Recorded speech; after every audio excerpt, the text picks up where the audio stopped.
কোরআন কি কোরআন চিকিৎসা, কোরআন শিফা, কোরআন রহমত, কোরআন হুদা। সুবহানাল্লাহ। কোরআন কি কালামুল্লাহিল মাজিদ, কোরআন কি কালামুল্লাহিল হাকিম, কোরআন কি রব্বুল উম্মাতুল মুস্তা লা ইনফিসাম লাহা, রব্বুল হাবলুল মাতিন, রব্বুল ইয়াসিন ওয়াল কুরআনিল হাকিম।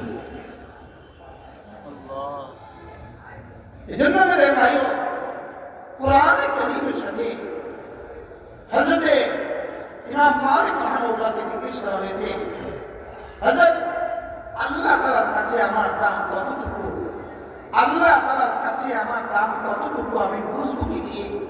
হযরত ইমাম মালিক রাহিমাহুল্লাহ বলেন, তোমার সিনায় কোরআনে কারীমের দাম যতটুকু। সুবহানাল্লাহ। তোমার সিনায় কোরআনের দাম যতটুকু, আল্লাহ তাআলার কাছে তোমার দাম ততটুকু।